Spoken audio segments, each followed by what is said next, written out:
Hello, everybody, and welcome to Studying the Masters. I am Alicia Dianne, and we're going to be continuing working on some Mary Blair. Okay, let's see if I can bring my window in so that you guys can see what I'm doing and make this a little bit bigger. That looks about right.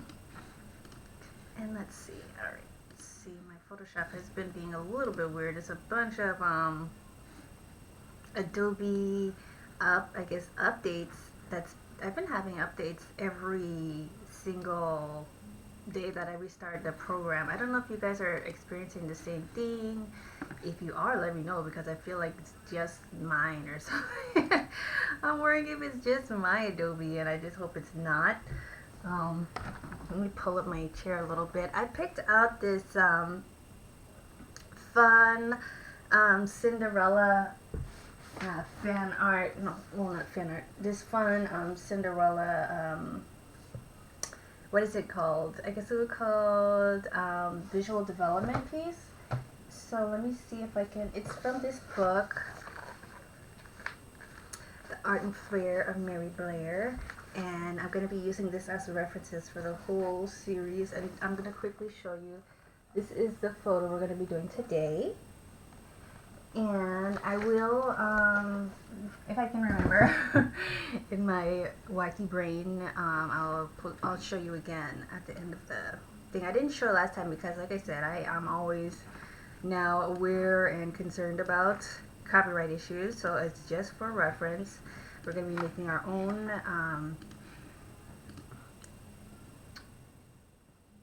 What is my word that I'm missing? Original art piece based on this. So it will be a fan art. I guess you can put it in that category.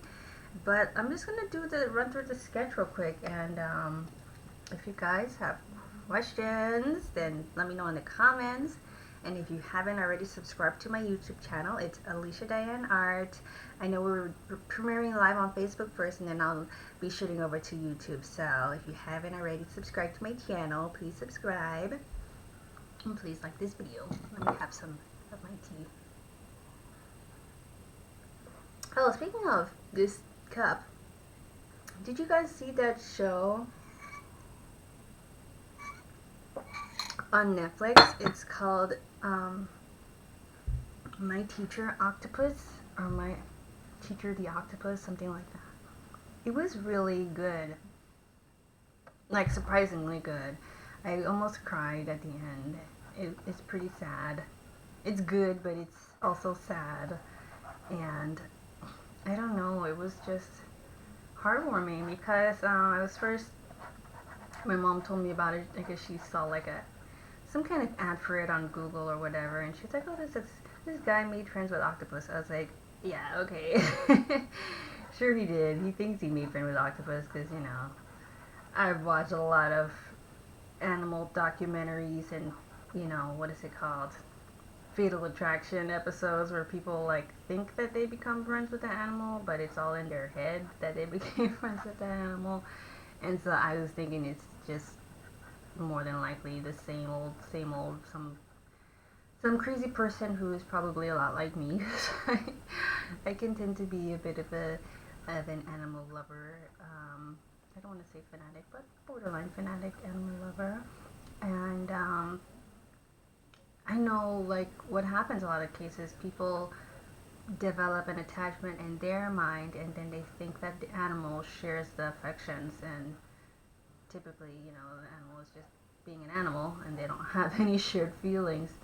But it was weird. I don't know that they had a friendship, but definitely they developed a trust, which I didn't even know that an octopus can develop a trust for a human or for any other species because they're just an octopus, right? But no, it was really, really interesting. It's like an hour and a half long. This documentary, this guy who was snorkeling every day in the same area and really had actually adapt. It's really cool actually. The beginning, he had adapted like these techniques from trackers, and I don't remember what country they were. They were in West Africa somewhere. I don't remember the exact country, but it was really cool. They had all these tracking techniques, and they taught them to this guy. I don't know how he found these people. I guess he was interested in the tribe and looked them up or something like that, and I guess he compensated them to like teach him, but hopefully he compensated them. But it's really an interesting thing. But anyway, you can check that out. I know that's incredibly off topic, but I thought it was pretty cool. Alright, so I'm just trying to get this sketch right now, trying to get it to as similar as possible to the original.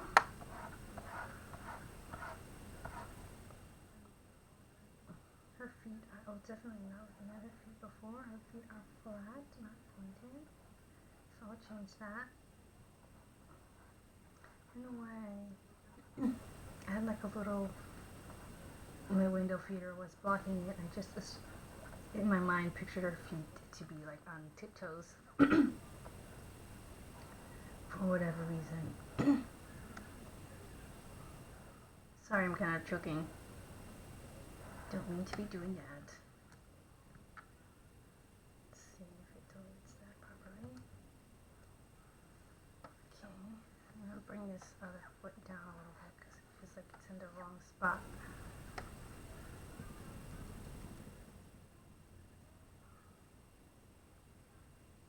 Okay, that feels better. I think your feet are actually quite a bit smaller. But I'll change that in the color. Just want to get a sense of what's happening. I've said this many times in my videos, I don't know if you'll remember, but Cinderella is really one of my favorite Disneys to watch. I can just watch it over and over again. I don't know, I never really said it out loud. It's like my favorite Disney movie, but it kind of is. Loki is. I don't know why it would be Loki, but I just never get sick of it. I could have it in the background while I do anything, basically. It's my go-to movie for it just automatically makes you feel, or makes me feel, I don't know if this is like the same for you, but it makes me feel calm, and it like, speaking of, I haven't watched it in a little while. It's been like a couple of months, I think, which is unusual because I usually watch it definitely at least once every 2 months or something like that, I would think. But it's, I guess, my secret favorite movie. Again, I don't know why that's a secret, but it just is. I'm trying to scale things because, I don't know, the scale is a little bit strange. It looks like condensed, but I don't want condensed to turn into looking squashed. So I have to be careful about that. Let me draw the platform first. I think this platform is actually quite a bit bigger. So I'm just trying to look at my drawing and compare it to the reference. Make sure that I'm getting things at least kind of accurately. Doesn't have to be perfectly accurate, but I think it to be kind of accurate.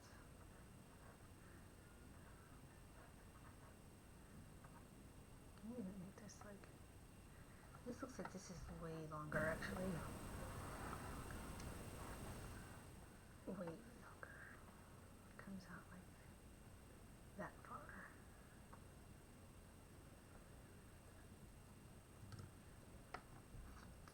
And keep moving.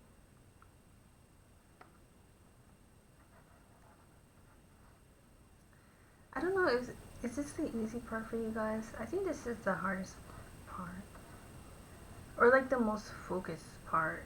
Not necessarily hard because I do love sketching, but I think this is the most brain using part for me, I think. Could be wrong, but I think it is. I wonder if they ever like hook up brain scanners on artists to see which artist activities are like take the most mental energy, because they all take mental energy. People think that artists use mental energy. You think they just like these hippies that just do they just like free flowingly paint, or I mean that's part of it. I mean part of it is like free flowing. I definitely feel that way from like at the zoo, or drawing something that I really enjoy drawing, like to relax, because there are certain things that I draw to relax. But when you're really trying to develop something, ooh, sometimes it can take a lot of energy. I think storyboarding for me probably takes the most, or even like the thumbnail part of storyboarding takes a lot of mental energy for me. So here she's just looking at this bouquet which is in front of her. They look like peonies, which is my favorite flower. I don't know that they are peonies, but they look like peonies. Somebody might say they're a rose, but in my picture they're going to be peonies.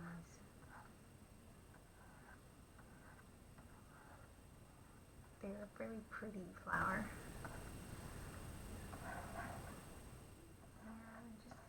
There's this big, they're in this vase here by the table, but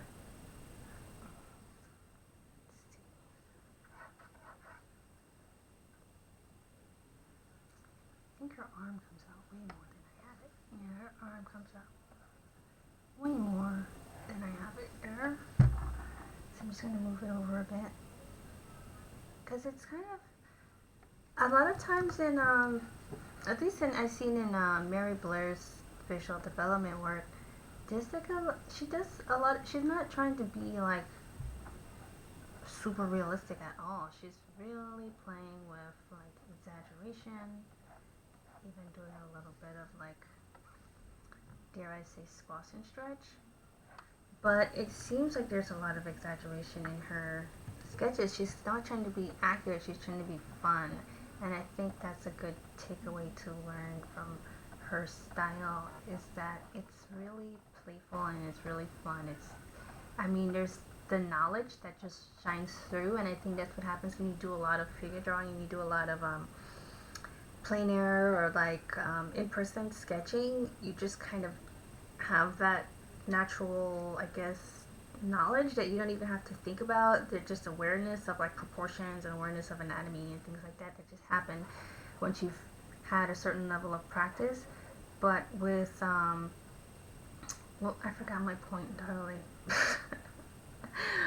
Oh god, you see the skill that's there, that's been practiced on, but when she goes through it, she puts all of that information in the back of her mind, and she's just doing the fun part. She's just making it a playful drawing, and I think that was what I was trying to get at.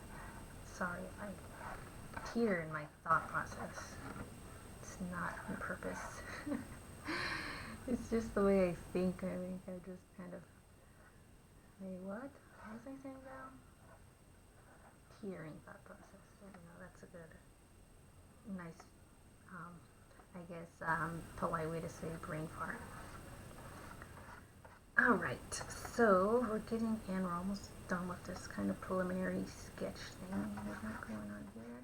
And I'm going to reduce it down a little bit so I can get some more of that background, which is actually a pretty big part of the photo, or the artwork. It's a pet peeve of mine sometimes when people call an art piece a photo when it's not a photo or a picture. It's like, no, it's an art piece, or it's a drawing, or it's a painting, but it's not a photo. Oh gosh, these are like art inks, I guess you can call them. Arty inks. artistic angst. Let me see if I can. It's 90%. And I need to make it 85. It's a pretty big staircase that's part of the photo. That feels so small though. Maybe 87. 88. Is that significant space? I think that will work.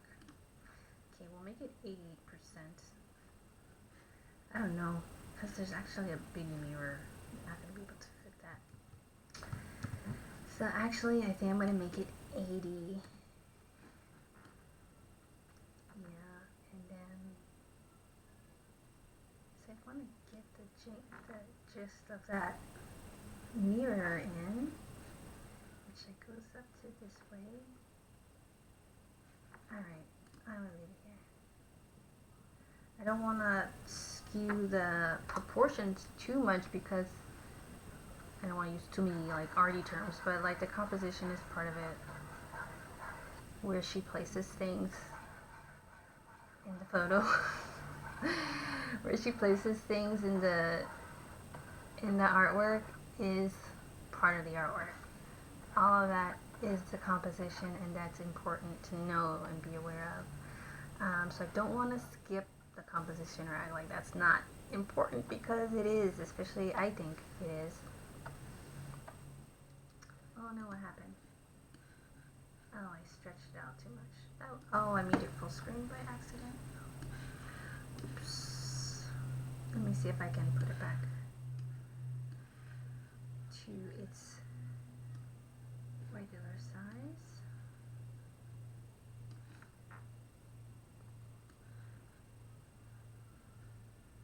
Shouldn't take too long. Okay, that's better.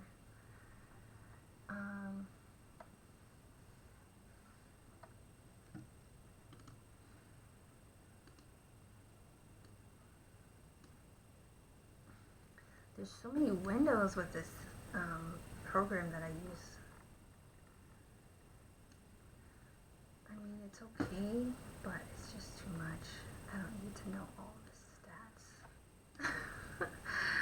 I don't need to know the stats for everything. Let's see. Alright. We'll work with this, I guess. I feel like it's still not quite where I want it to be.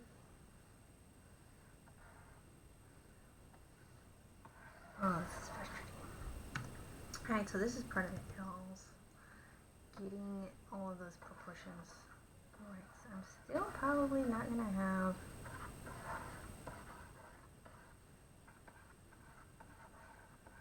Let's see.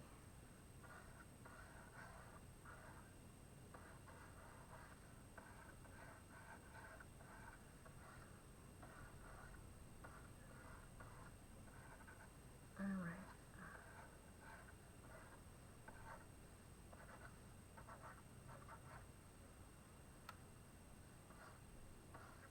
Let's see.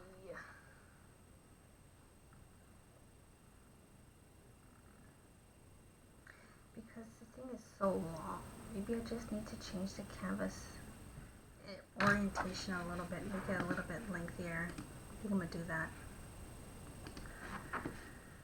I'm going to make it height, I'm going to make it 9.5.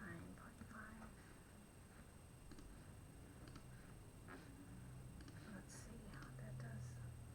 Why does it do that every time? I think it's like... Canvas size is... Changing the canvas size is sometimes weird in Photoshop. So you think you're clicking the right thing, but you're not. Alright, so let's change the background color so that it all matches. There we go, and lock that back. And I'm going to fit the screen. Anyway, I think that's a little bit more like what we're working with. And I know the details of the character, like the centerpiece, who is Cinderella, is a little bit smaller now, but you know, if I zoom in, I'll be able to see her better and all of that. So this goes here. And the shapes are like really organic, you know? They're not like sharp or like industrial or at all. They're really organically shaped.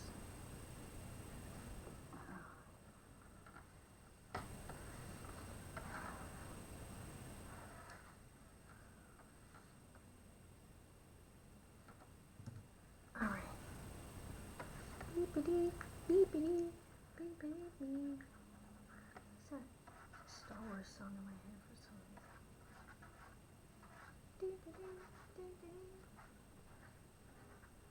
Alright, I'm gonna stop. It's like I said, I am very cautious of copyright issues now. I'm like, don't come for me, Disney. I didn't do nothing to y'all. Oh god, okay.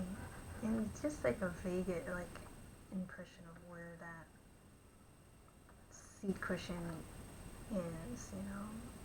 Is that chair too big? It looks really big, but it's kind of that's the way it is on the photo. Maybe it just ends at her eye height, I think. So maybe just a little bit shorter.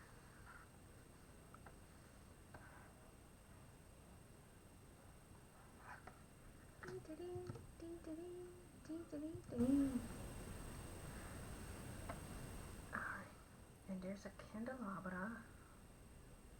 Oh, I said that really dramatic, didn't I? Candelabra. Right here.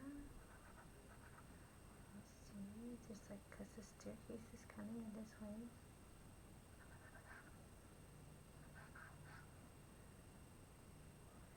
Why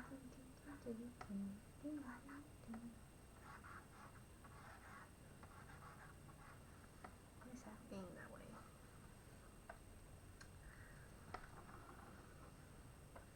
My highlight of my day sometimes is picking what I'm gonna have for lunch. I don't know why. Because I don't really, I just eat like one meal a day, really. Like one regular meal, and other stuff is just like either dessert or like a snack. But like picking out what my meal is, what my meal of the day is going to be is fun. It's fun, especially because I'm trying to eat more healthy these days. So like I'm trying to find healthy ways, and if you guys already know, or maybe not, that I'm vegan, so I'm trying to like, it's weird, people, like I would think like if I wasn't vegan, like if you're vegan, like don't you mostly eat healthy anyway? But you can really not. It's not that hard to eat French fries and Oreos all day long. It's actually pretty tasty, but trying to find healthy ways that don't involve a lot of granola, and I guess I was eating way too many, what did they call those? Protein bars? I loved those, like, protein bars. They're so good. But they're not that good for you. Only sometimes. It's a sometimes food. You know, like when you tell, like, kids, cookies are sometimes food. Protein bars are also sometimes food. I had to tell myself that. Okay, so candles here. And leave a line there.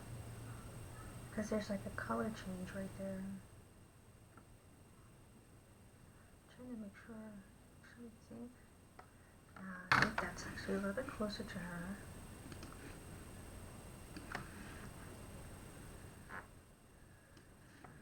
I'm gonna move that over just a little bit so it feels like it's in the right spot.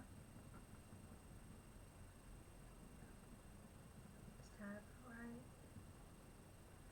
And you notice too, like I noticed there's like, I don't know if you guys ever heard of like the golden mean, but that's a thing in art and in nature and I guess in any visual language where the proportion of one object compared to another, or one part of an object compared to another, creates like a visually pleasing thing. Like I don't remember exact calculation, but it's basically like 2/3 and 1/3, and it's like, I don't know, it just creates like this pleasing element to the eye.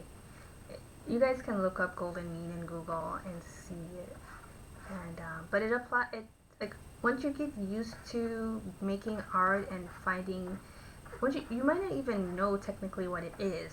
So I'm not even gonna say once you learn it and get used to it, because before I even learned what it was, I realized that I was using it in my art, like subconsciously. It's just like it becomes like you'll notice where you place things. It's I guess composition could be a part of that too, like where you place things on a canvas or where you place things on your artwork can like make things more pleasing to the eye. But it goes in line with everything. It can be like your face, like where your eyes are positioned in comparison to your nose and your mouth, like different face, I guess, orientations, I guess, or like feature orientations make you more physically attractive. It's all like science for some reason. It's a weird phenomenon. It's in nature all the time, but it's one of the things I learned about. Actually, I learned about what it actually was when I was taking Steve Silver's course, but and this was after after art school, after my initial art school. So I didn't even learn this when I first went to art school, but I did learn about composition. I just didn't know what the terminology was for that. So you never know. And Steve Silver is pretty adamant about the fact that he never went to art school and he's self-taught, which I think self-taught, I mean, it can work for some people, but I always say if you want to take it as a serious thing, then get as much training as you can, whether it's in a university or out of a university. I think it's either one or the other. Either you get the training in a university or you get mentored by somebody. If you're not being mentored by anybody, then I don't know how much growth you can have. It's just kind of like with anything in life. Like you can only take yourself to the point in which you feel like you can, till you can only take yourself so far because you don't know the things you don't know yet. Like if I was trying to give myself a guided tour through Italy, like I would only be able to take myself like through things that I looked up on Google or maybe the things that I learned about in history class, but I wouldn't be able to know the things that like a native Italian knew that were just really, I guess, ingrained in the culture that weren't widely known because there's no way for me to know that on my own. And even like there's certain things that, believe it or not, that are not on the internet.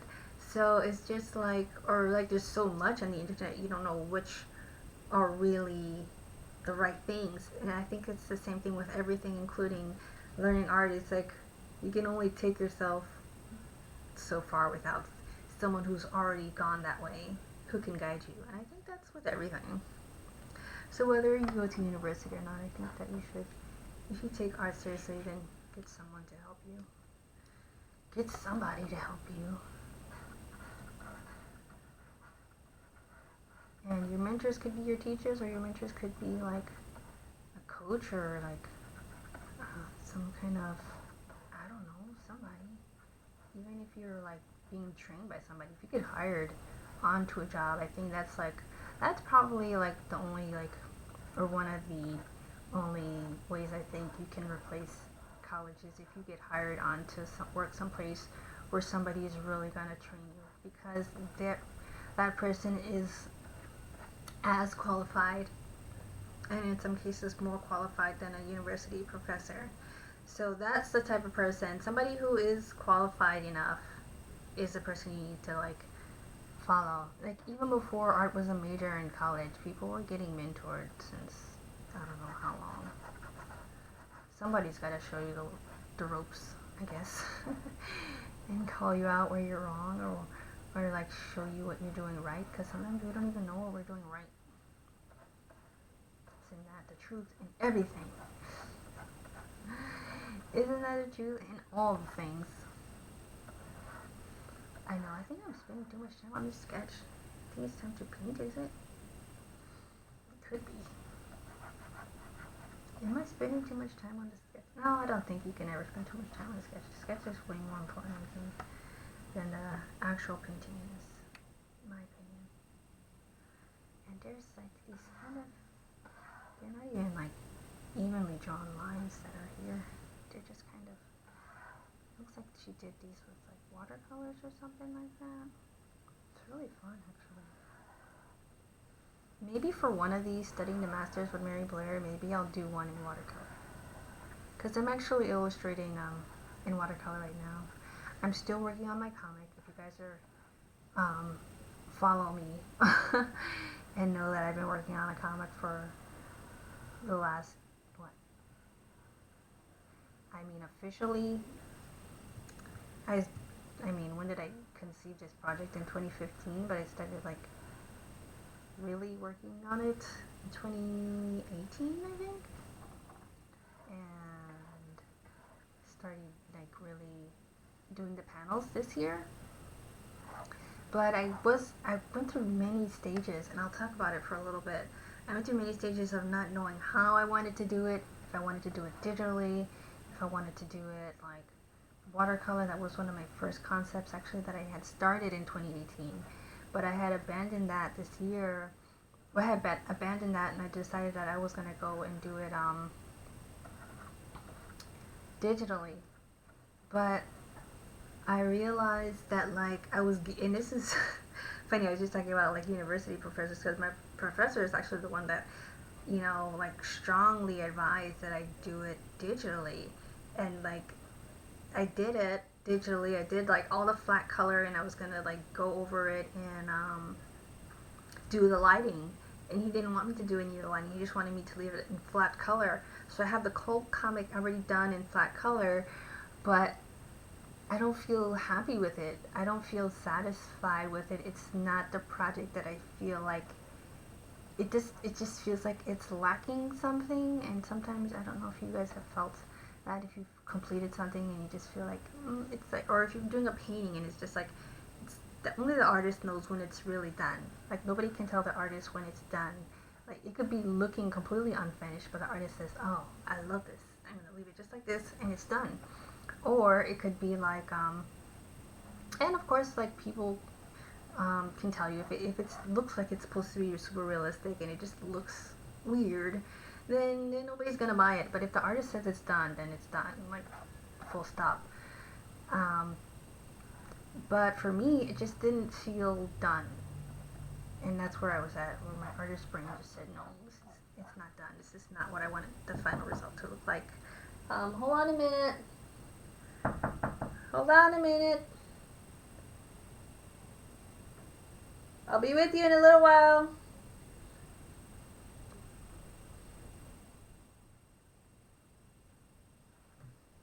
Sorry about that. Somebody's knocking on my door. I don't know who it is. Probably one of those people that live here. But anyway, I lost my thought. I was going something along. Oh yeah, I'm talking about like when an artist says something is done. So I did it all in like digital, and I did it all flat color. It just didn't feel done to me. So I just put it on the back burner. You know, I finished doing the flat colors up until right at the first 30 spreads I did. So the whole thing is what, 30? Say it's, I'm not sure if it's 30. Is it 36 spreads? I don't think it's 36 spreads. But I did 30 in the flat color. I don't think it's 36. I don't think it's that many. It might be 34. Anyway, like the last few I didn't do yet. But anyway, it just didn't feel done. So I put it on the back burner. 2020 had been a stressful year for me, to say the least.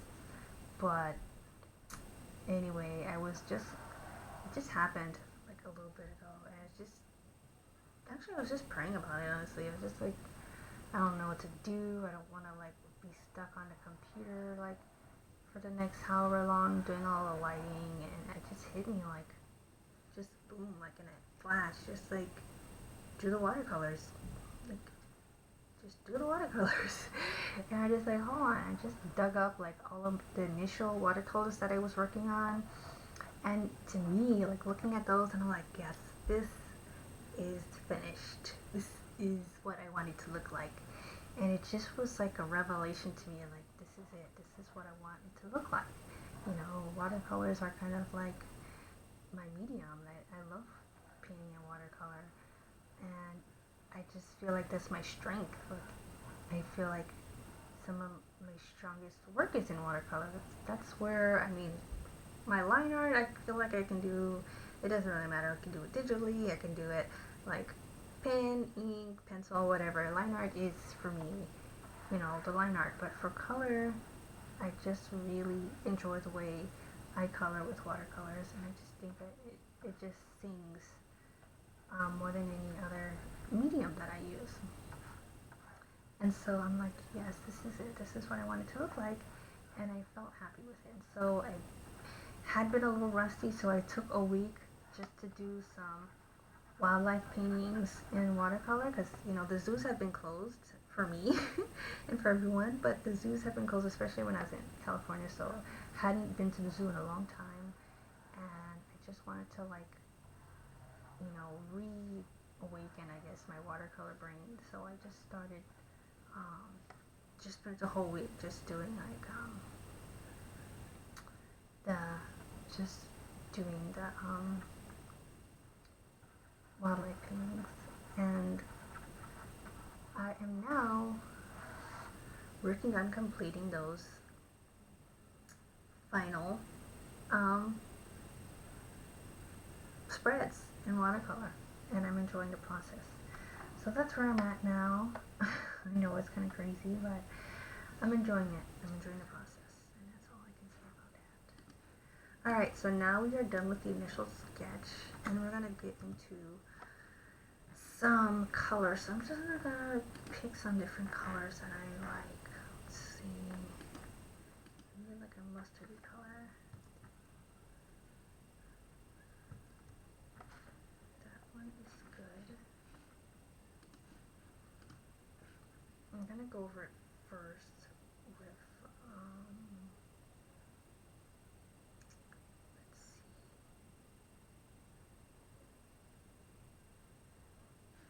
How I'm gonna do this. Okay, maybe that is my base color. I'm gonna find a paintbrush to go over this with. Maybe I'll use a nice pastel edge.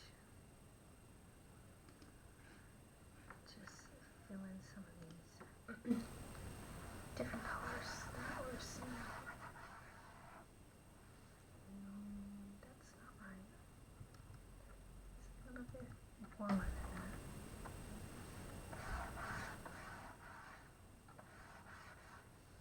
A little bit lighter. Sorry, I realized in my last video, like when I started getting in the paint part of it, that I started speaking really low, and I don't think that anyone could hear me. So I'm gonna try. I just realized instead of doing it again, I guess that's like a thing that I do when I paint. I'm gonna have to try and remind myself to speak up. Oops.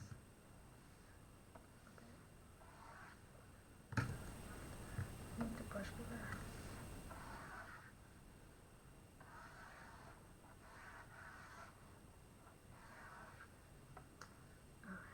I'm going to get a nice lighter color over here for the floor.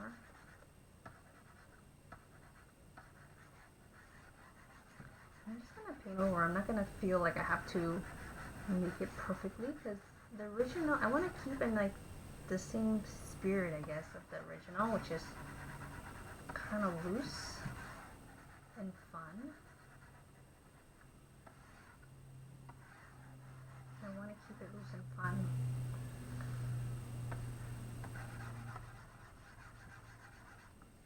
A bit more brown. And I'm just like painting and looking, seeing where my color picker is compared to the original.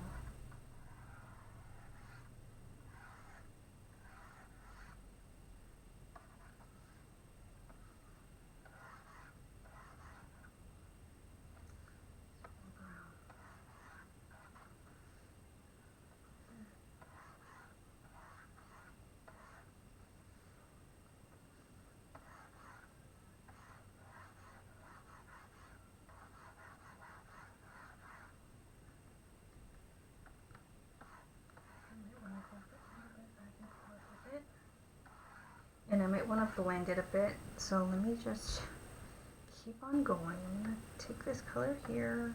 I'm actually gonna fix this part. I didn't even realize while I was doing it though, when I was making that last video, how soft I was speaking, just almost like a whisper. It's really, really low. Try to not do that today.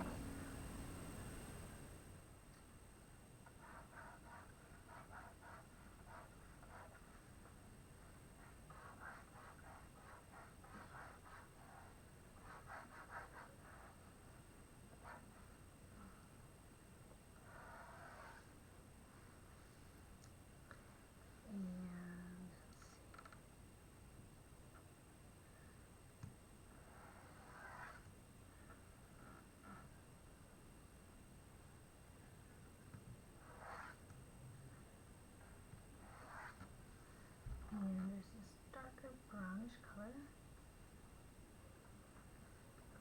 over here. A little bit more gray. Just like make a mark and then compare it to the original. And that's how I'm figuring out, I guess, where to go.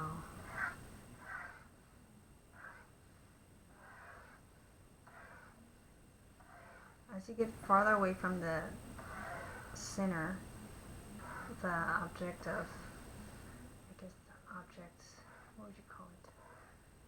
Forgetting, spacing the name for it, the object where you want your eye to go, it gets darker so that it keeps the audience's eye focused on where it's supposed to be.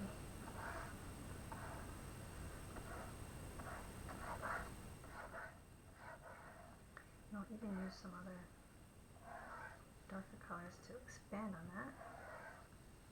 It's a little bit too dark. I'll make it a little bit, even get darker as we go up, and as we go over to that corner, it gets darker.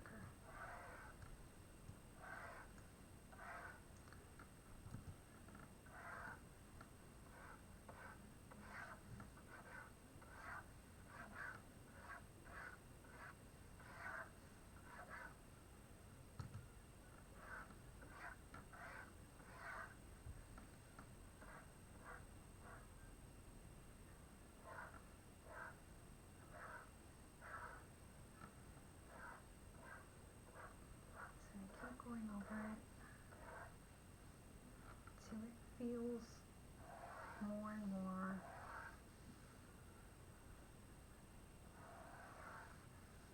just complete. Be the best word I can think of.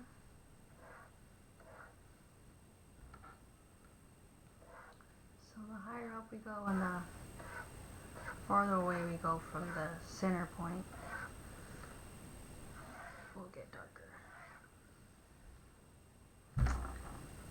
Alright, and I think it was a little bit, it's a little bit lighter in this area. Let's see.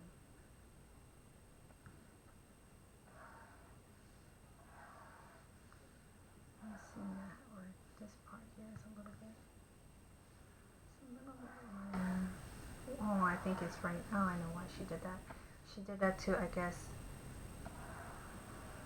distinguish this change in color right here between this ochre and this brown color.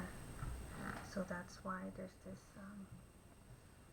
lighter point, because when you're painting, to make it more pleasing, you want to put the lights against the darks. It makes it a little bit easier to see for your audience, and it just makes it a little bit more pleasing to the eye.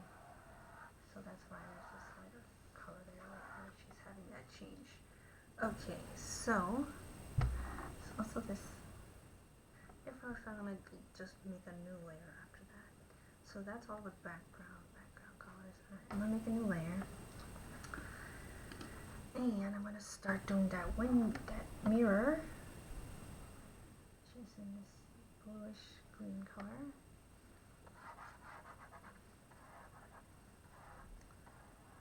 And I'm going to go over the line again on all of this. And just like with painting with traditionals, I'm going to paint from back to front. So worrying about the character is last, because that would be the most front object, as you could say, in the picture. So you don't even need to worry about that at all until the end.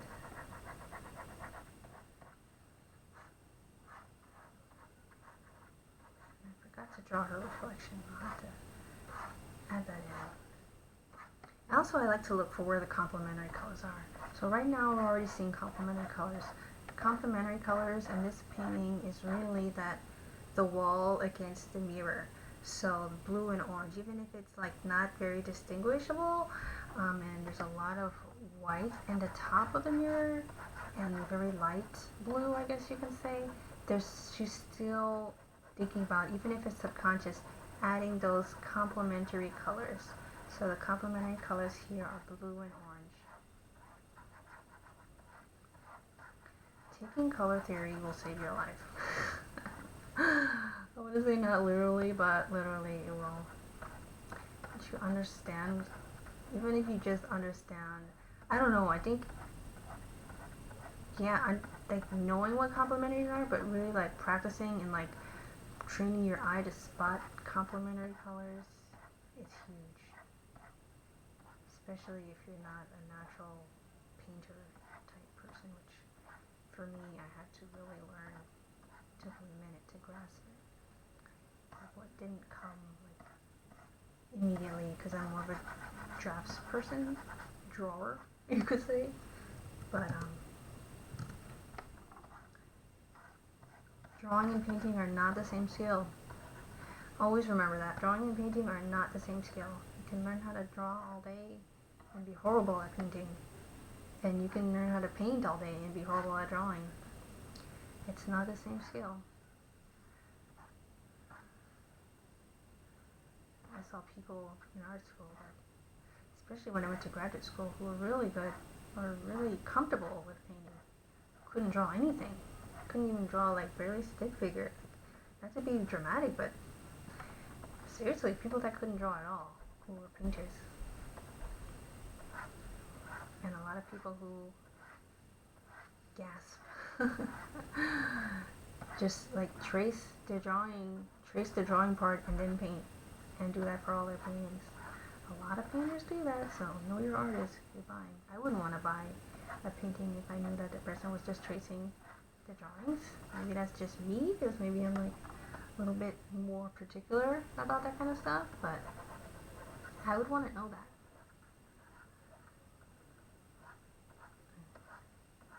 So I'm free drawing for you right here, so you can see that I'm not tracing anything.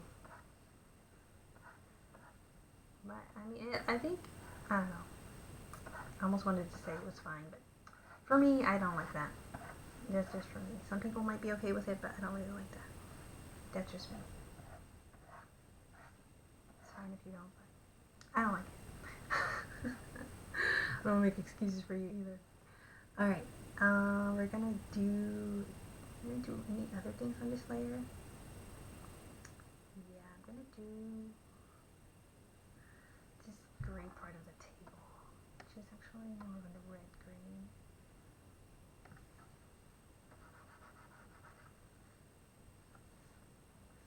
Deeper. I'm gonna add layers where I feel like layers are needed. They're not needed everywhere, but where I feel like I need a new layer, then I like my new layers. So. And I think more red here. Red and deeper. Still gray.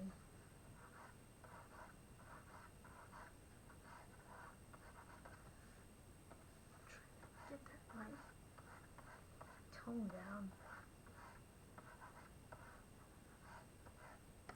Alright.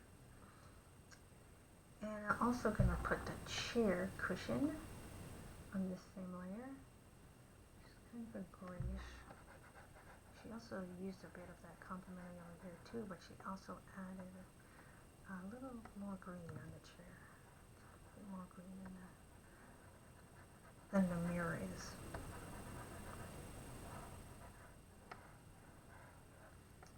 Okay. Anything else?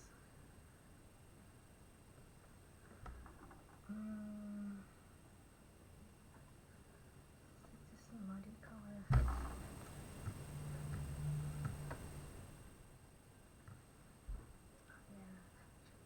Leave that out. I think that's kind of important, that muddy color that she's kind of using here.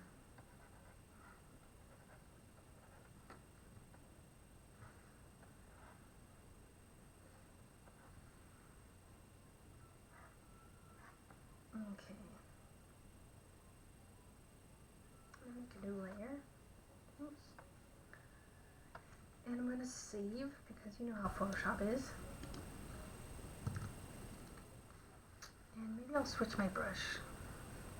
I'm not using that big stroke like I'm using before. I want to make it a little bit more precise now. Nice bright yellow that she's using. I'm going to take that. And I'm going to put in these details here. Bright yellow for this golden. And I guess that too just makes you, it's like it really brings your eye to the center. It really does. You really like cast out all the things on the side. It really makes you look. Which, I mean, that is the whole point of a visual development artist. How do you make your audience engage with what's happening on that screen? Like, how do you make them look and want to look at the screen? And I guess like the visual development artist, in a sense, is like a detective, is just trying to find that exact scene, just like a director of photography, trying to find that. I guess you can say definitely that visual development artist is the director of photography for animation, because they're trying to find that. Because even like they're finding like the angles, they're finding like how do you make that person in the audience look and like what they see, you know.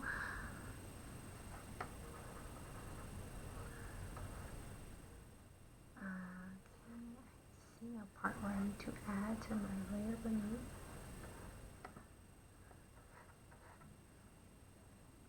Pretend like that's there, even though that's going to be covered up, just so I can see where these things are really falling.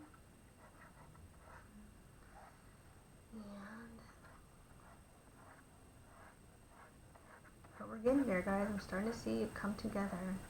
It's starting to come together now. All of this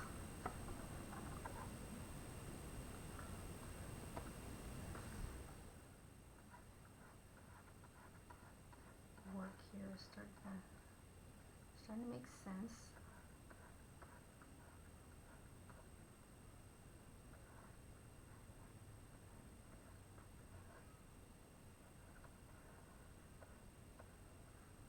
I'm still trying to give myself like a theme song.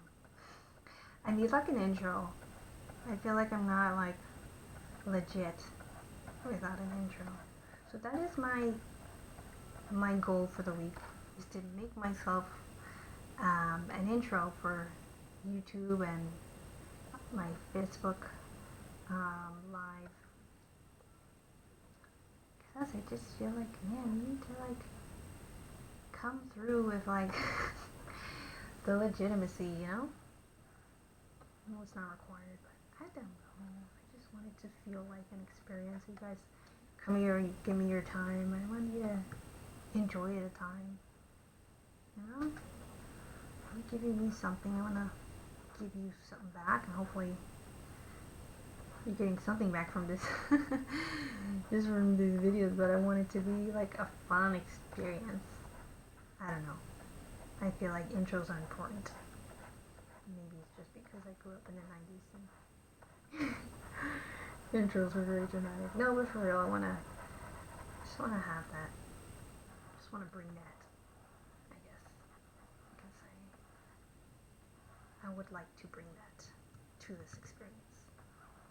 So expect next week when I come on here an introduction.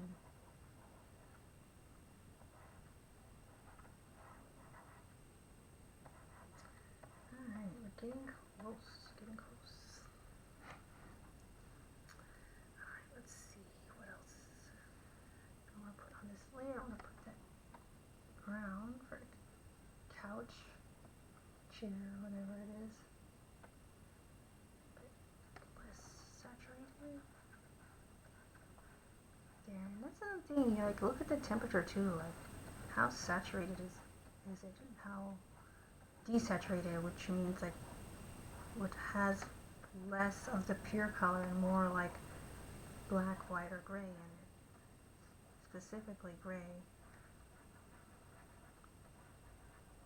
When you think of something that's desaturated, it really has added gray. That's what I really think of when I think of desaturation. Alright, it's a duller hue. Alright, I'm gonna do what's all on this layer. Alright, I'm gonna add a new layer in a moment, but first I'm gonna go back down, grab this teal color, and make it a little bit more desaturated. Come over here in this corner.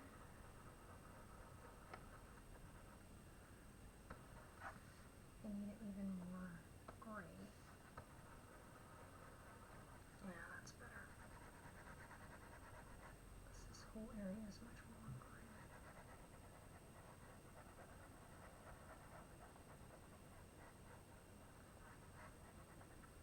Alright, getting there, getting there.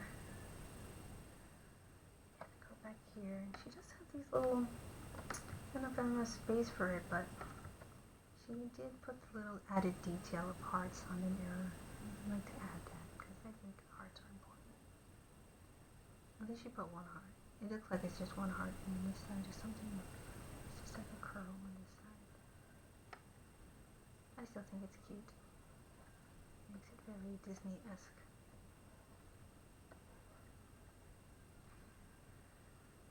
There are these kind of like entangled, I guess, details. Kind of want to just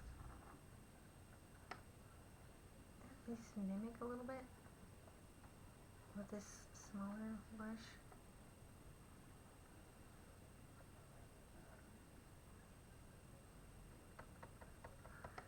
Yeah, it won't be like exact, but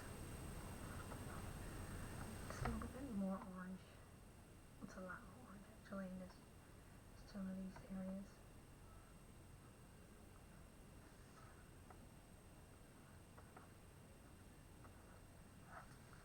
Not quite that orange. Let's see.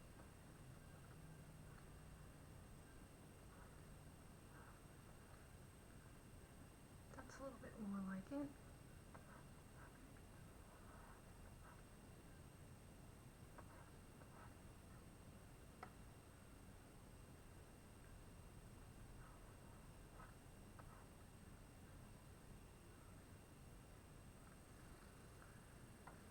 You know what?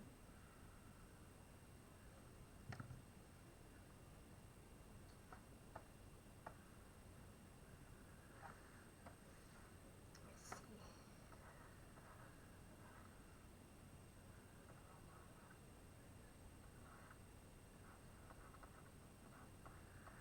Just gonna try and add some more detail. Maybe I want some broccoli. I don't know. Alright, I'm gonna try and change this. I think I didn't do that how I want it. I don't feel happy with that.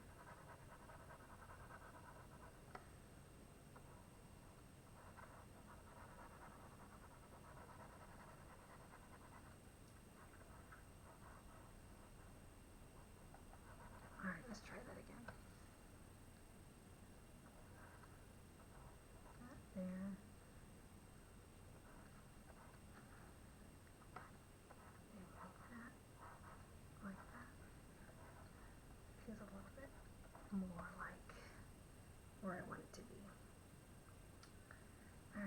I didn't do the plant.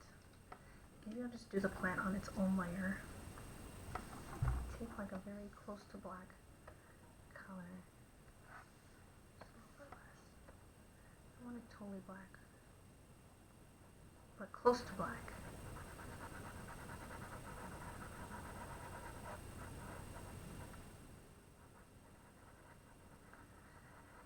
And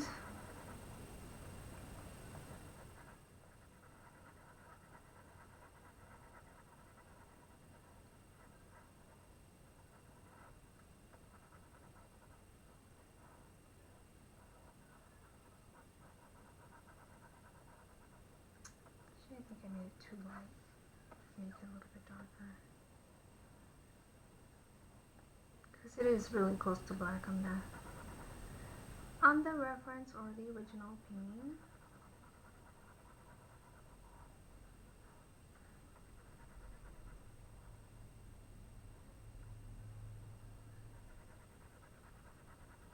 Sorry, my eagle's looking. Alright. Are my eagles doing alright? I don't know. Doesn't matter. We're not here to look at me. We're here to look at the art. I see that like while I get my only makeup on. Well, I gotta look presentable, right? Don't want to look like scary. Don't want to look scary. And here's some purple. Ooh, I was wondering where the complimentary was for yellow. There it is. It's right there in the vase. She's very sneaky, isn't she? I was wondering, like, here's thing. I see, like, usually if you do like a bold complimentary, like all this yellow, I think you'd want to have some complimentary somewhere, but she has it in the vase.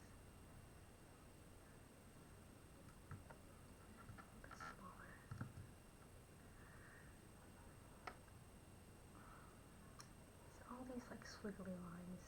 You'll be able to see it better once I remove that initial sketch. You'll be able to see it a lot more clearly. All of the little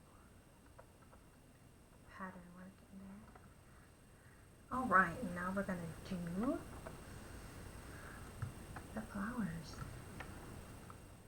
Which are fun. They look quite fun. I like drawing flowers sometimes. Flowers aren't easy to draw. They're weird. Plants and flowers are kind of strange things to draw. Plants are flowers, but you know what I mean. Organic type specimens can be complicated. At least I think. Unless like that's what you do, but they can be quite complicated.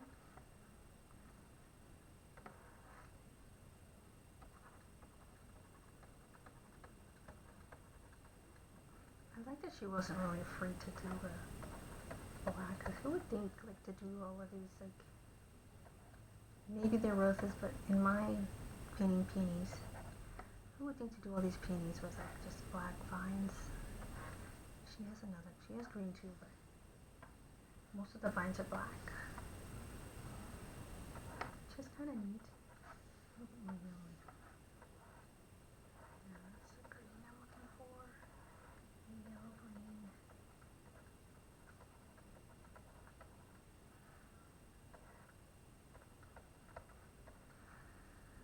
Alright, and there's another one that comes up this way. And you know what? Underneath this layer, I'm going to do the pinks.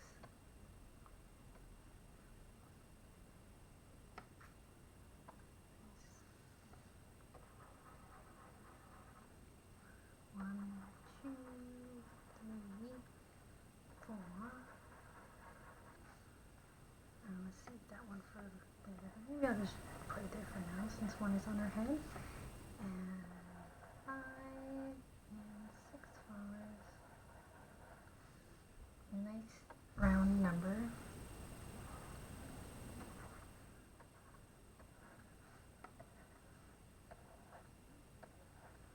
Alright.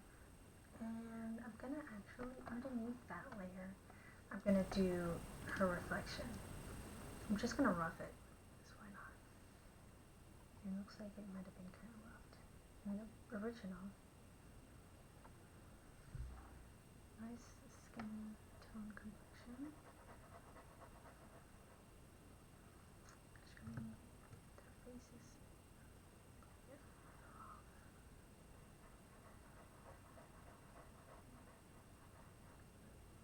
Sure forgot to do the reflection of the flower reflection.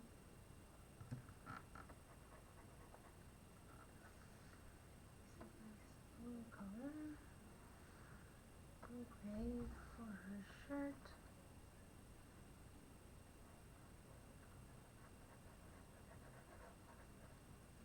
She's like shaking herself in the mirror with this flower on her head. It's really cute. It's a really cute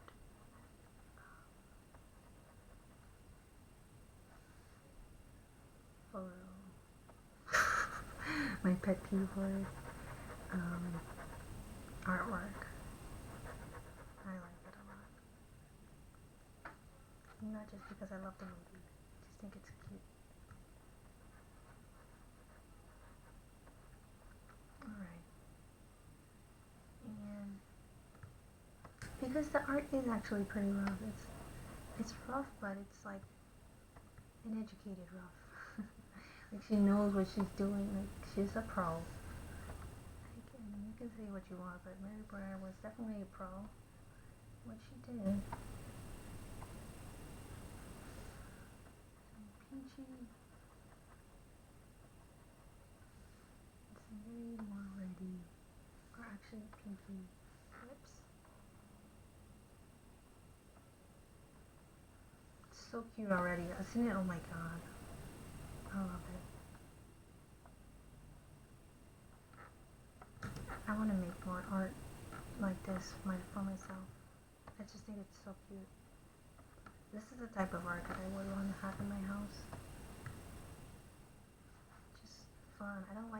I'm not really into super realistic stuff. I just like fun stuff that makes me feel happy and cheerful and cheery. And I think this is definitely an example of that type of art. It's just cute, you know? I think so.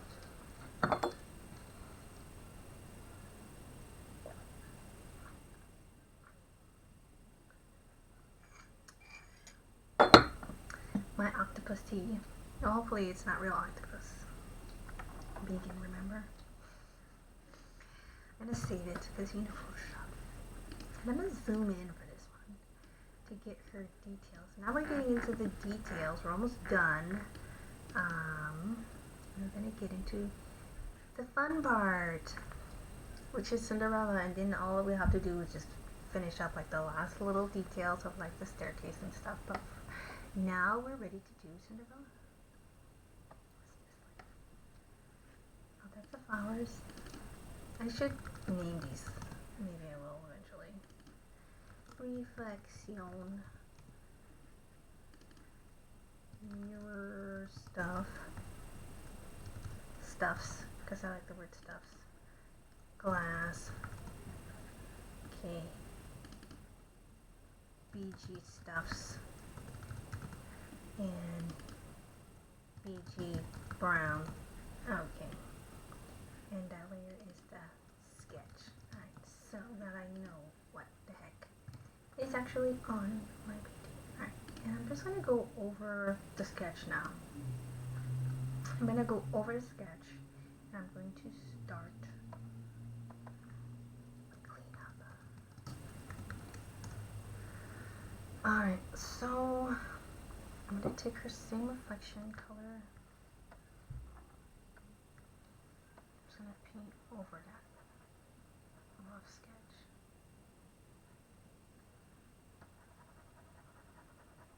And then we'll just take that sketch layer off completely.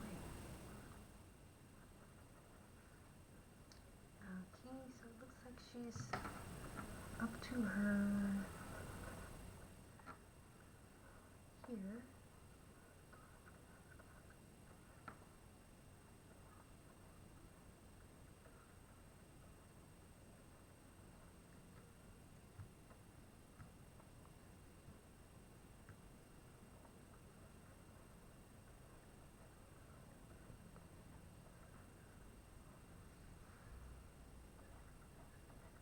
this one actually looks like this arm, for whatever reason, is significantly darker. Wonder why they did that, or why she did that. So I'm gonna do it. I don't know why it's like that, but I'll do it anyway.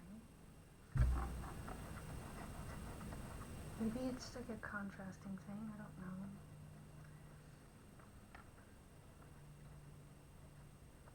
Contrasting, if you guys not sure what that means, it's putting two different things together. I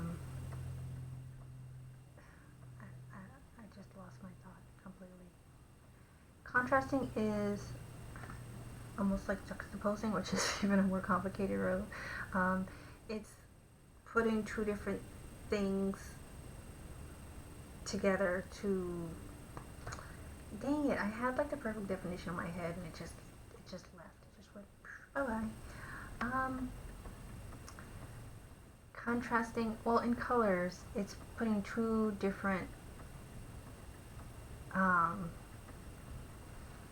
tones of colors together so that they don't, I guess, what is it? They don't mesh. They don't, dang it, I don't know why all of a sudden I'm having a hard time defining that. So they don't clash with each other is what I'm trying to say. So when you're using contrasting colors, you might use a very light color with a very dark color so they don't clash. Use like a warm color with a cool color so they don't clash. I know I had the definition in my head. I swear I did, and it just vanished. It just was like, bye-bye, I'm leaving now. I'm about to head out. Oh well. Hopefully you guys get it. If you have any questions about it, hit me up in the comments and I will definitely reply. Hopefully the thought will come back. Sometimes, especially when I'm doing more than one thing at a time, like my thoughts leave me. They just say, okay, I'm leaving now. You can do this on your own, can't you? Actually, in the picture, I'm gonna add a gray because I don't know, I know in real life, I know in the movie that the shirt is blue, and then you see the blue, like, but you see it more in the reflection, and her physical, Cinderella's physical self is much more of a yellowy tint on this for some reason. So I'm gonna add that. I don't know why it's there, but it's studying the master, so I'm gonna study. Learn, be open to what's happening. I'm just gonna add that layer over it so it contrasts, and I'm gonna add that nice, very chocolatey brown color that she has in her skirt.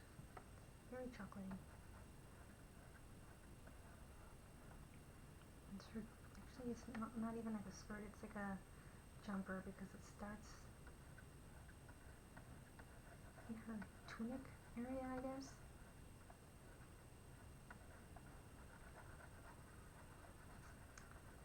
Fill all that in. I'm sure there's faster ways, but I want it to feel like the original. I want it to have that traditional type of feel. Actually, I'm going to make a new layer to put her skirt. I already put the arm there, so I want to paint over her arm, so I'll just make a new layer for that.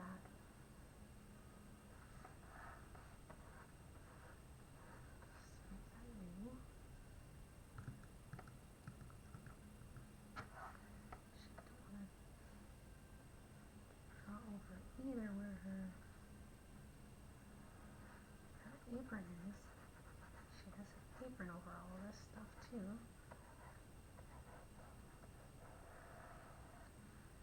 She should put her skin actually underneath.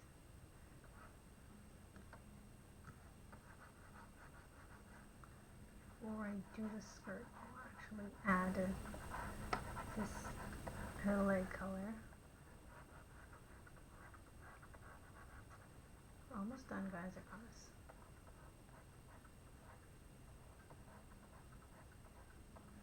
Almost. Get this color back. I'm going to fill in where her skirt is.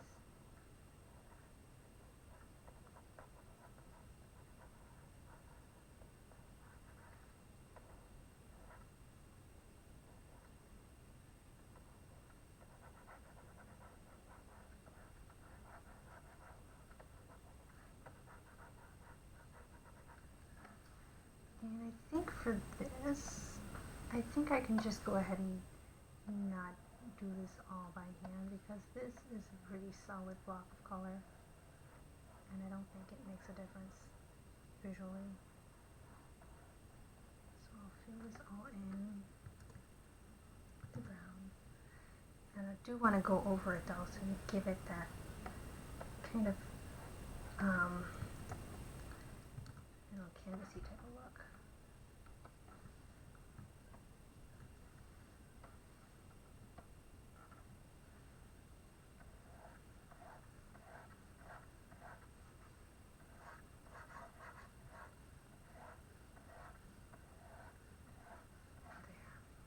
This is fun. Doesn't it look kind of traditional? Doesn't it look, it has that sketchy type of, go back to the top layer. It has that sketchy kind of a vibe. I really like that a lot.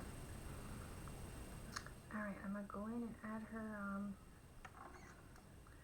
her apron. And I'm going to do that on the bottom layer again. Let's see.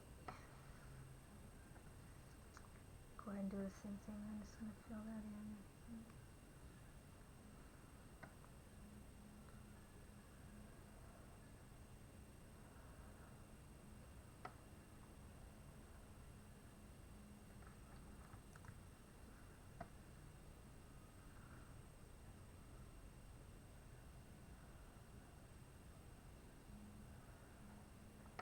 And I will go over it and add in like the little texture. But this is kind of fun. I feel like I'm learning how to make, like that's the whole point of studying the masters, is like doing this is making me feel like, okay, I'm learning some techniques to make, how do I make a digital painting feel traditional? And painting a traditional painting digitally can help you do that. As I'm realizing, that's helping me right now. Like, it's teaching me, like I didn't even realize at first, but it is teaching me how to get the same sort of a feel while I'm using Photoshop. And that's, I guess, a way that you can try. It's like finding your, like if you want to make your digital paintings look traditional, find the type of traditional paintings you want to make, paint them in Photoshop, and see the techniques that you use to get the same effect. I didn't even realize that was one of the things I was going to be learning here, but shoot, that's pretty cool. But to just like realize that and learn that, like I'm getting that sense here, I'm getting that vibe here, and I like it a lot. I like it quite a lot, actually. I'm going to get my brush back.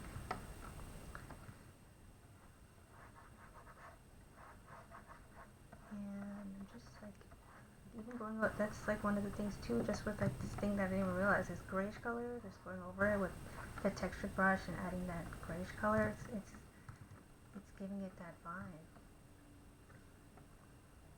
And I like that vibe. It's a nice vibe to have.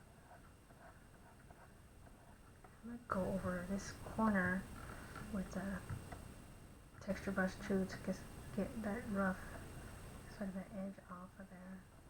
I want it to have that sort of a textury brush feel on this corner. Don't want it to be too hard and digitally. Go over these parts too, just to take the harshness, because harshness is really what gives that digitally feel, and I don't like that. I don't think anyone really likes that harsh sort of feel. Unless you're specifically going for something that's a little more robotic. But I think in most illustration type of things, you're gonna want it to look harsh. You want it to look welcoming. You want it to have that sort of handmade quality to it, which people, I think, are naturally attracted to. Alright, now we're going to do the hair.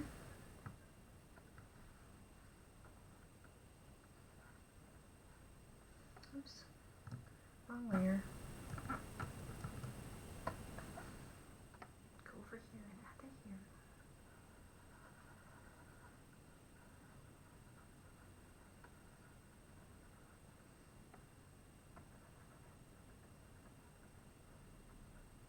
was fun.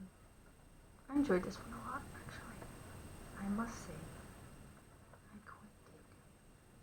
Hope you enjoyed it too. I know we're not done yet, but as we're coming to the end of this, and I'm seeing it like come through. I guess that's what's really triggering me. It's like I'm seeing like the result shine through, and I like it. I like it a lot. I like the way this feels.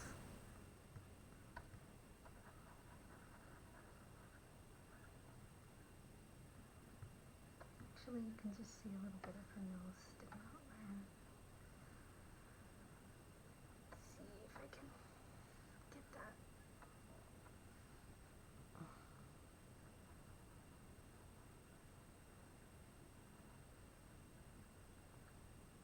And a little.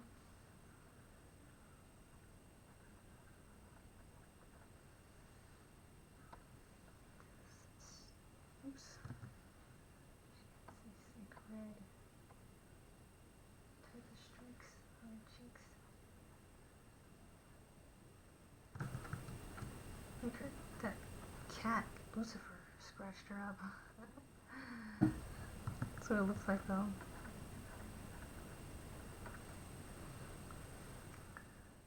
And let's see.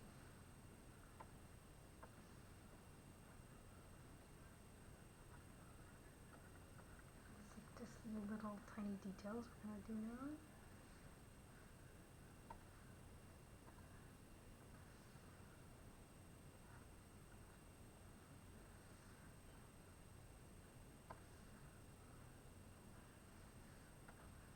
Get that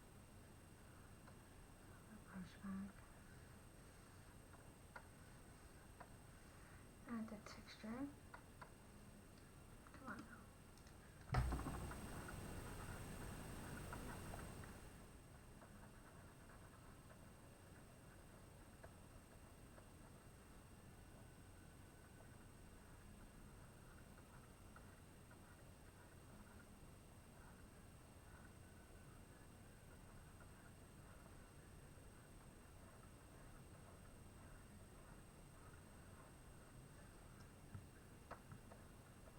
Get her head shape right. So you see that her head is not shaped exactly how we want it.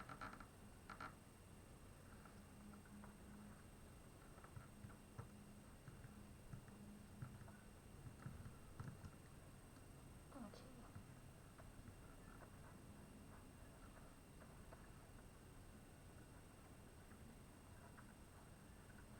You know, don't care for it to be perfect. I just want it to be as pleasant as I can make it.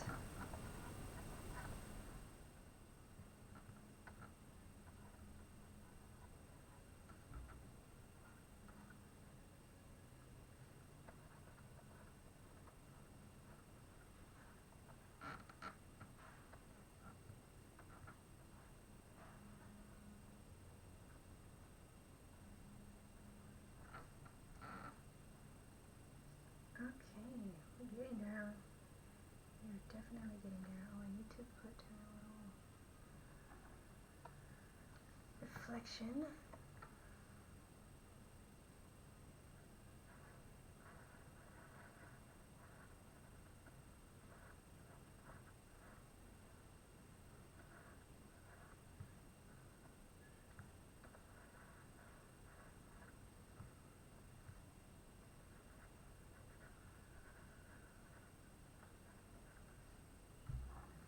That's so cute. Oh my god. Alright, I think I'm just gonna do just the last final details. I'm gonna run through them. I don't want to say run through, but kind of, yes. Let me do the stairs.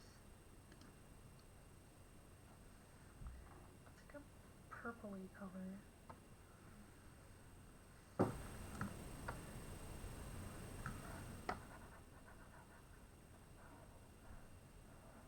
And that's also where the purple is at.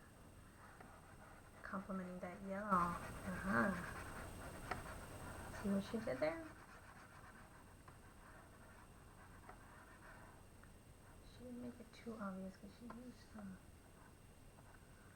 white color here. So it's not too obvious. It's always like subtle things.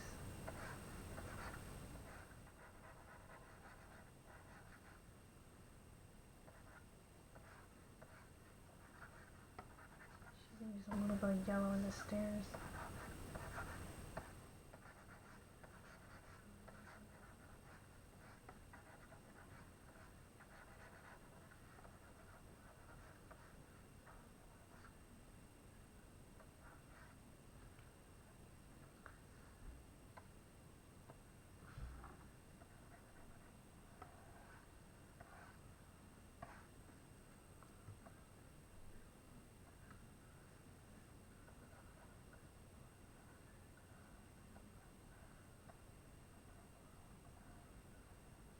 I wonder who will do after Mary Blair. I don't know. Maybe he'll do me. Yeah.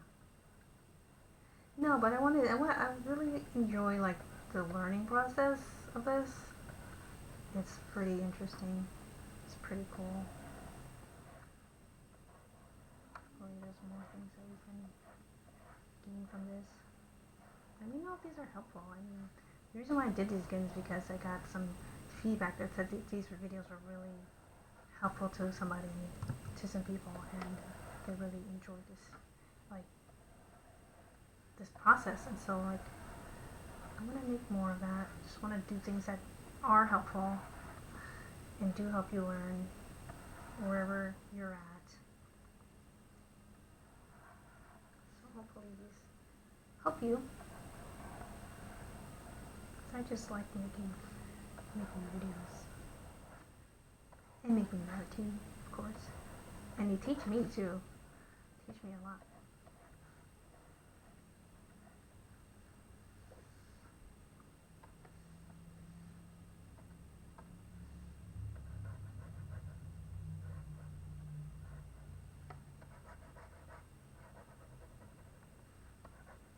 And then I think I'll just go over the background. I'll do that on the lower level for the background details probably, and just add in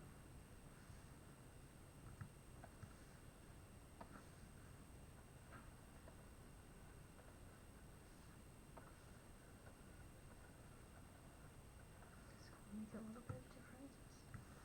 Just contrast it a little bit. Just give it a little bit of a streaky look.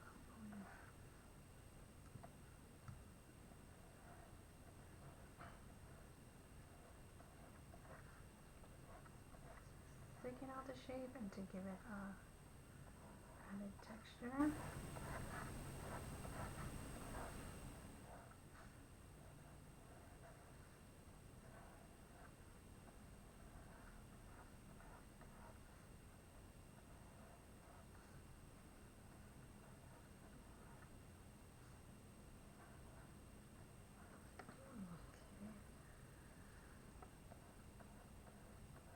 Alright. Almost done, guys. Almost done.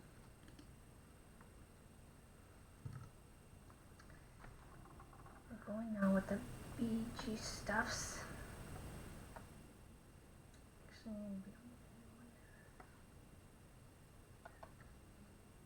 BG stuffs 2. Stuffs. That's okay. Alright, I'm gonna get my brush, bring it down. So you know. And make the color nice chocolatey brown here.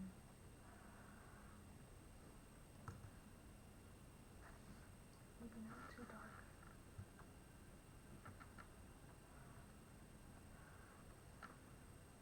It seems right.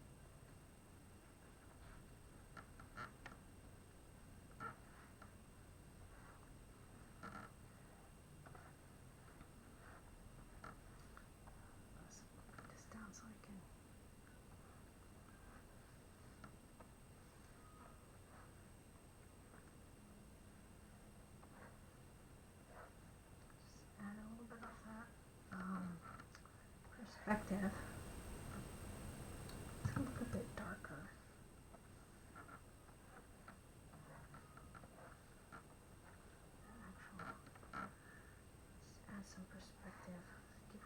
floor plane so she's not flooding in space.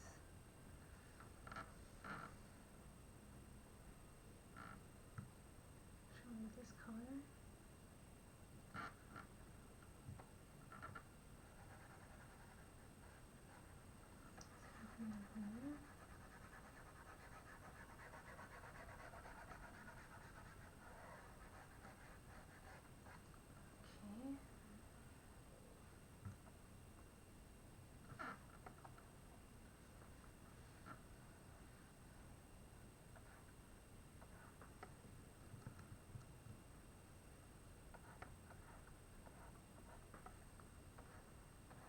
I'm gonna go along these lines.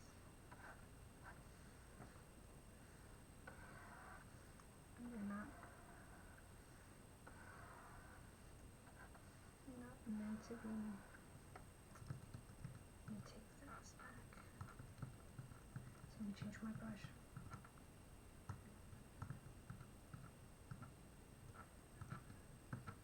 And I go back to my rough drawing brush. I think that was a little bit more accurate for what I'm doing.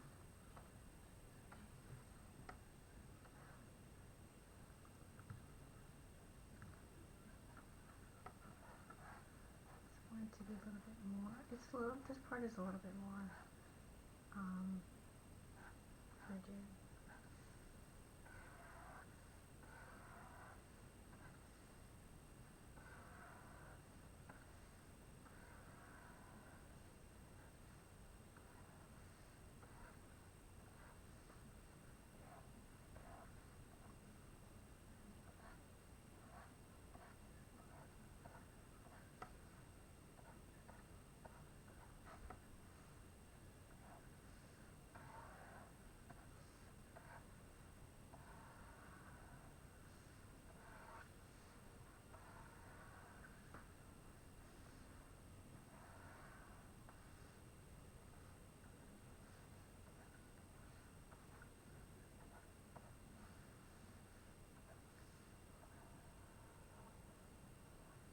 Oops.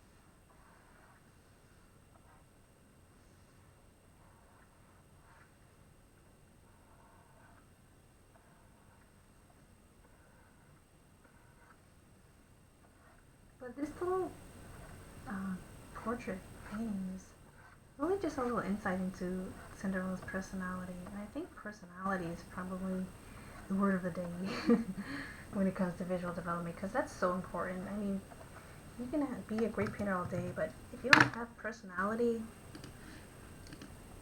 then you don't have anything. Not with this, you don't. Not with this type of art. Alright guys, I'm about to head out. I hope you guys enjoyed this studying the masters. I did the best job that I could personally do at this moment. As far as rendering a Mary Blair, hope you guys liked it. I had a blast doing this. I think it's so fun to learn from other artists, especially ones that you admire. But I enjoyed doing this, and I hope that you also enjoyed it. I'm going to take off the rough drawing so you guys can see the final rendition of my sketch. Hope you guys like it.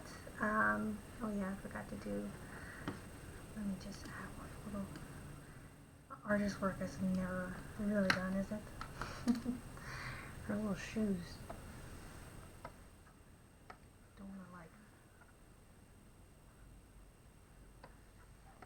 miss the little important details. Oops. Little tiny important details. They barely are on her feet, just like a hint of shoe.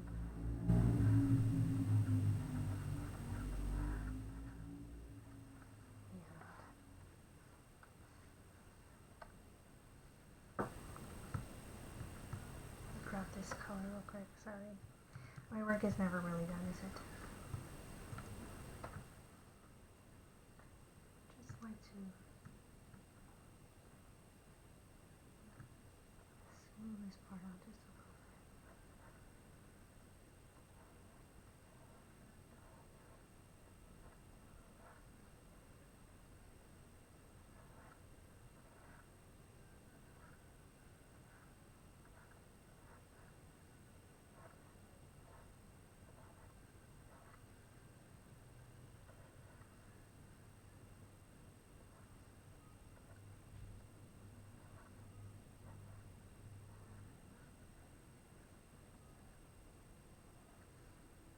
Just make these little tiny details slightly more clear so they show through.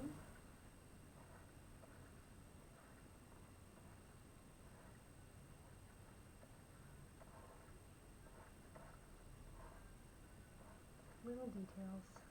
It's all in the details, isn't it? I couldn't really see it until I removed that rough drawing. But now that I see it, I'm like, I need to fix that.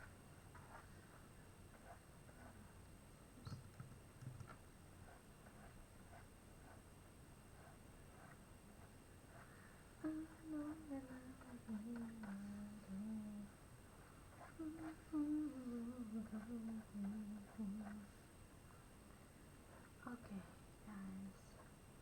I know. OCD a little bit. Alright, I think that's pretty good. It's not perfect by any means, but I think that's the gist of what we're trying to get from this, or what I'm trying to get from this. Sorry, you guys are seeing all side of my neck. Alright guys, that is going to be it for the day. Thank you guys so much for drawing with me and watching me and getting into this Mary Blair study. But thank you guys, and please like, share, and subscribe. I will see you all next time, and have a great weekend. Be grateful, live balanced, and as always, be yourself. See ya.